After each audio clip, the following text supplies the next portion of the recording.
What's going on, peeps? So as you've seen as of recently, TikTok just got banned and now it's just unbanned. Don't know what's going to happen at this point. But pushing aside all the controversies of TikTok in general, we have to admit that this app came with one major positive. It changed the careers of thousands of indie acts that would have never gotten the traction they would have gotten today. I've talked about hundreds of artists on this channel, and most of them can credit TikTok as a part of their success. This takes us to today's act that was one of the first underground acts to find life-changing success through the app towards the beginning of the pandemic, Surf Curse, most known for Freaks.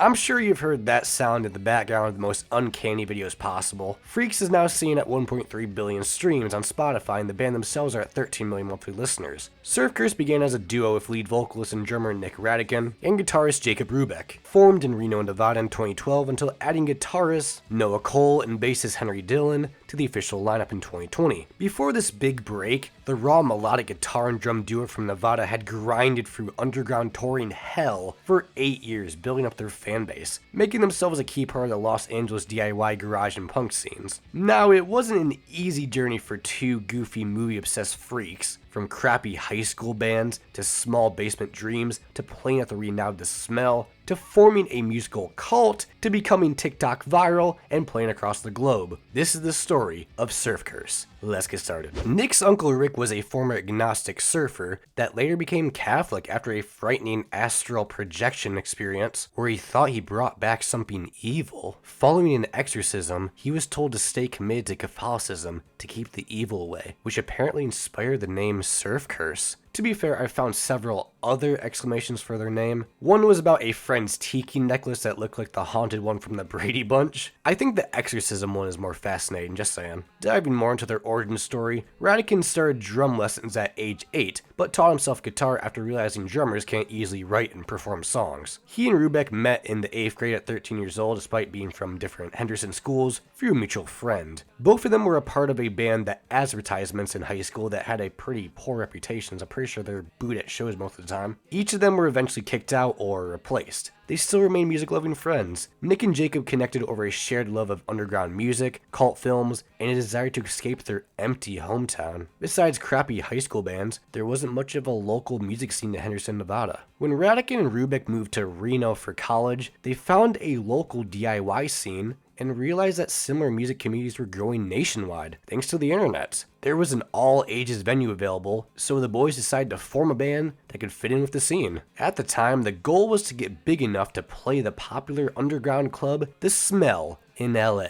Before settling on Surf Curse, they were known as Buffalo 66. When they wanted to record, Nick used his laptop microphone, and Jacob often bought the wrong equipment. Yeah, you see, the two had difficulties living together at first, causing them to initially fight and separate. But thankfully, they later reunited as bandmates to write songs in their basement. Within a small room, they set up a mic in the middle, played the song live, and added vocals afterward. Alongside this band, both men had other side projects throughout the years. Nick had the Nicholas Project, what a stupid name, and Televisions, which formed into the more successful Current Joys. Meanwhile, Jacob had Lonely Fox and Gap Girls. In the fall of 2011, the boys played their first show at a Halloween party, Spooky. Their earliest songs were energetic punk anthems about teenage heartbreak and feeling out of place, quickly attracting a young cult following. It is also said that their live performances could get pretty out of hand and sometimes get them kicked out of venues. Some had compared them to cult meetings, the good kind. This was only the beginning of this cult band. Before the band officially kicked off, they had been writing songs like Freaks by themselves at 18 years old in 2011. In 2012, they released a few singles on their Bandcamp page that were more on the demo side. To be fair, they didn't know they would be considered demos at the time until they improved them a year later. Their DIY attitude led to the Surf Curse demos tape on February 3rd, 2013, filled with songs later improved on their debut. Nick and Jacob were doing everything themselves, including designing their own merch. Eventually, they found a community in the Reno music scene, taking as many bookings around Nevada as they could. Surf Curse even opened for Mac DeMarco at the Holland Project in August. Surf Curse would finally make it to Los Angeles in November 2012, where they performed at The Smell, a club known for hosting bands with a similar punk surf rock sound. They were 500 miles from home, but it was the show that saved and changed their life. It was actually the same venue 21 Pilots filmed their music video for Next Semester last year. After failing to obtain a contract with Burger Records, they would be picked up by Big Joy Records, who had been long associated with the smell for years. Surf Curse still joined forces with bands under Burger King. Fuck,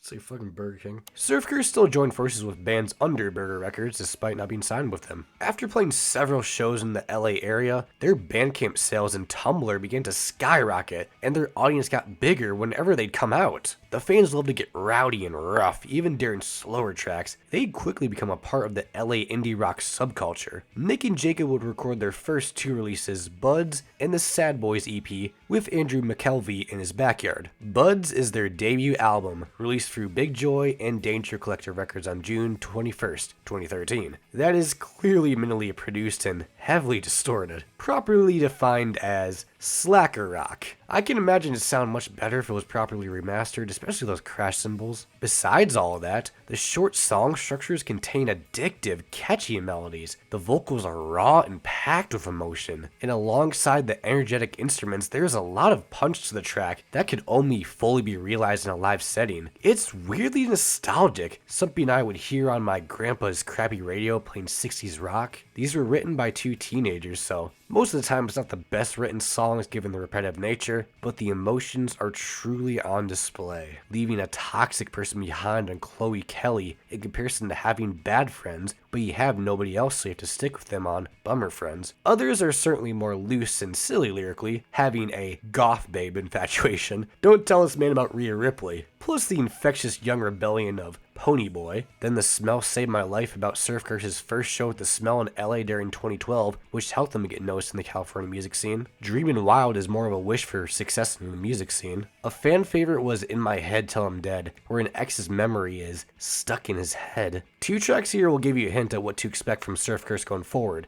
A bunch of movie references. Heather's is based on the 1989 movie exploring Veronica's perspective as she navigates her involvement in a manipulative high school clique and her tumultuous relationship with Jason Dean, leading to a dark journey of revenge and unintended murders disguised as suicides. The pain behind the woes is heartbreaking. Firewalk With Me was inspired by Twin Peaks and its movie, following the events after the teenager Laura Palmer's death in a small town. Finally, Freaks. In his dreams, he feels safe and accepted by someone who doesn't see him as a freak or outcast. He wishes to stay in his dream to avoid everyone except that one person. Written in 2011, when Radic and Rubeck were both 18. Given the fact it was actually remastered in 2021, it obviously sounds the cleanest and is by default the best. To promote their record, Surf Curse did a record release show at The Smell. Their first EP, Sad Boys, was released on October 30th, 2013. The mixes here are a lot more clean than the lo-fi vibe of Buds. Pretty similar sound overall as expected, given this was released only 4 months after. There's the pure energetic fun of I'm Not Making Out with You, my favorite here. A one-sided love where the singer isn't interested in a girl who wants him because he's thinking about another chick. Another charming piece was nervously aspiring to dance with a girl on the beach on Beach Whatever. Plus getting someone you've always wanted on Scalder. There are a few emotional cuts like the never-ending depression of Reality Bites or missing a friend who passed on Haunt Me, wishing they were with him. Then there's the uncommitted lover exploration of Forever Dumb. Also contains a neat guitar and drum solo towards the end. A needed dose of variety. There will be a massive gap between the next release as the boys toured between Nevada and New York, trying to make their music ventures profitable, growing their following as much as possible. At the time, Nick was living in New York as he enjoyed the area a lot, but couldn't support himself solely with music, so he took a job as a office PA and worked on a few indie films. Nick and Jacob would manage to find some time to record new music together, sometimes under Franco years. In 2016, they recorded their second Surf Curse album under Danger Collective Records. Yeah, so Big Joy Records appeared to have gone belly up in 2014, as I can't find anything about it existing beyond that year. Surf Curse's sound devolved from the simplicity of their debut, becoming a bit more softer as they experimented with new tones and more complex song structures. The same year, the venue where it all started, The Smell, got a notice from their landlord about plans to demolish the venue for a parking lot. This ticked a lot of people off. So on March 6, 2017, their label released an album called Save the Smell featuring Surf Curse and more to raise funds to save the venue. The backlash was strong, so in the end, the community's efforts saved the venue from closing. Surf Curse's second album, Nothing Yet, was released on January 13th, 2017. The vocals are certainly a lot cleaner here. I wish the guitars had more punch though. It's a weird contrast throughout the jangle pop sound of the project. You certainly can't deny this one gets pretty dark,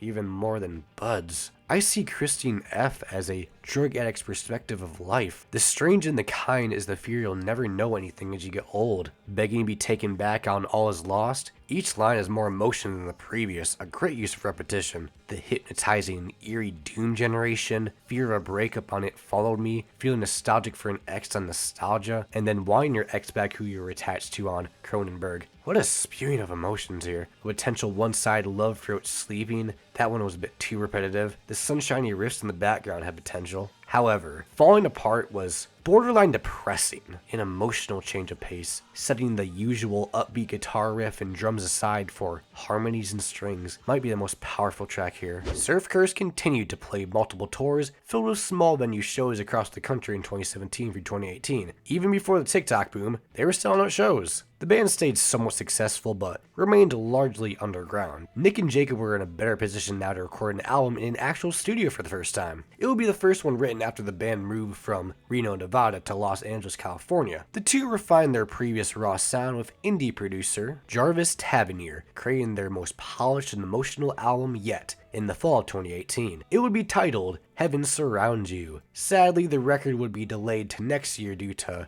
label politics. Heaven Surrounds You was described as a coming-of-age journey, inspired by the cult films Surf Curse loved during their youth, with references scattered throughout the album's tracks, a theme few songs in their back catalog seem to have. There was even 3 movie screens showcasing their inspirations at Bootleg Theater. On June 12, 2019, they released the lead single Disco, alongside a magical music video featuring Nick and a dancer named Lisa after 2 years of inactivity. It wouldn't be served justice just yet. Their third record would be given to us on September 13th, 2019. Heaven Surrounds You was praised for Radigan's vocals, while drawing comparisons to Vampire Weekend's debut with its up-tempo sound. However, it was criticized for relying on lyrical cliches. I love how melodic and textured the guitars are now. I do wish these tracks were longer on occasion. Certainly gives enough catchy vocalization to make up for it. Now, film inspiration aside, what is the content of these tracks? Well, we get the burning desire for your soulmate on Maps to the Stars. I find it funny how it's the second most popular song here and it only has 8 lines. Wishing Someone Will Understand Their Feelings on Labyrinth, that has a beautiful guitar and drum section towards the end. Disco is simple, head over heels love, absolutely infectious, wonderful, glamorous, and magical. One of my favorite hooks from them yet. I've looked over River's Edge multiple times, and I believe it's possibly referring to someone with dementia. Midnight Cowboy is a fascinating one. It explores a male prostitute's wild life. I adore the intensity of the final section. Following that is The Hour of the Wolf, where he's fearing he'll turn into something anyone would fear at night. Has a real menacing vibe.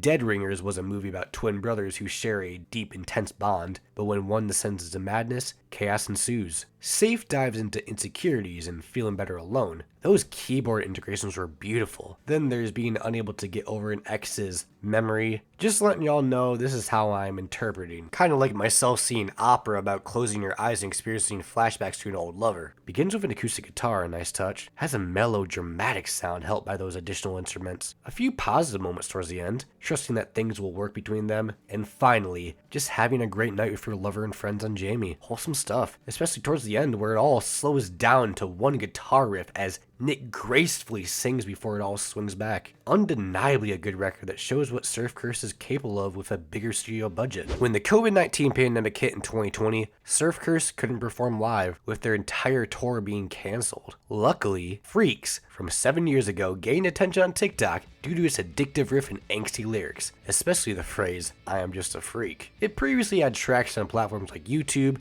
Bandcamp and Vine, but this was a different beast. Given the fact we were just entering this pandemic period, we were all isolated. So hearing this song filled with themes of alienation, loneliness, and the search for love and acceptance, it makes sense this would be massively relatable. They came across one bizarre TikTok of a Scooby-Doo conspiracy using it as a sound. Their manager alerted them that the song was receiving a lot of plays out of nowhere. The boys didn't really care until it just kept happening. Funny enough, the boys themselves just don't understand TikTok or use it at all. Thanks to internet memes, it received over 200 million streams. Unlike other songs that became popular again after being featured in music or shows, Freaks was a different story. It just blew up because people liked it. A saddening complexity of emotions that still rings a bell today, despite us being in 2025. We may not be forced into isolation anymore. It's still a defining anthem for those who feel like outsiders socially. All this happened right during the time accusations of sexual misconduct against the boys emerged in August 2020. These allegations came around the same time that Burger Records were under fire, who had organized a 2016 beach golf festival where supposedly a lot of questionable things went down. It was so serious to the point where the entire record label had to shut down amidst similar accusations within the Southern California punk scene. Several young fans made accusations against bands in the scene, including claims of sexual misconduct against both Surf Curse members on anonymous social media accounts. In response, Danger Collective cut ties with the band. Thankfully, one accusation against Rubeck was retracted, and two against Radican were also deleted. Both band members obviously denied the claims. On August 3rd, 2020, Rubeck said, "There hasn't been a moment in my life that even comes close to what was described in that post." With these allegations out of the way, Freaks would only continue to get bigger heading into 2021, even allowing the band to get signed by Atlantic Records, associated with Warner. I guess Danger Collective missed out. The band's A&R rep at Atlanta said, "When I first heard Freaks, what stood out to me was how exhilarating it was. That energy is consistent across the band's catalog, and once you watch their live performances, you realize it translates even better in person." After the signing, Freaks was re-released in May to alternative radio stations and reached charts across the world, 8 years after its original release. The song is now 3 times platinum and is over 1 billion streams on Spotify. A music video they certainly never planned in 2013 came out in August with Good Friends displaying deformities. Plus, Atlanta wanted a better quality version of Freaks, but they didn't have the original stems since it was recorded 12 years ago. This is likely why Freaks isn't on the digital version of Buds anymore, as it is listed under Atlantic. They put them in a New York studio to record it, giving them 3 days. So Jacob and he just decided to write and record new songs during that time. They ended up with 3 new tracks and decided to work on a new record, which Atlanta supported. Surf Curse was now playing bigger shows than ever. Despite their rising fame, the boys have worked to maintain a grounded, approachable image, striving to keep their relationships with fans personal and authentic. Despite their intention to remain as a duo and never have a bassist, they would tell everyone to their faces they hated bass. With this next release, Surf Curse will be introducing us to 2 new members who were previously just touring acts starting in 2019. Guitarist Noah Cole and bassist Henry Dillon, both arriving shortly after their major label deal was cemented. They said the new guys had a similar connection Jacob and Nick felt when they started the band. They found them through the New York and LA music scene. Noah moved to New York and played in a band called Navy Gangs, which is how he met Nick and Jacob through playing shows together. He later met Henry at a Current Joyce show. Henry moved to LA and joined a band called Furbus, which was on the same label as Surf Curse, and met Nick when he played a show at his house. After reconnecting at a Current Joyce show in New York, he got to know the band better, eventually leading to Noah and him joining the group. It only took Jacob slamming Noah against a wall to get him to join, so now that there is 4 people making the decisions, their writing came down to 4 pitching ideas until something fit. Jacob is the most experienced writer, usually crafting 10 songs a day when he gets in that mode. Before releasing their long-anticipated 4th album, Surf Curse performed at Coachella in Wizard of Oz themed outfits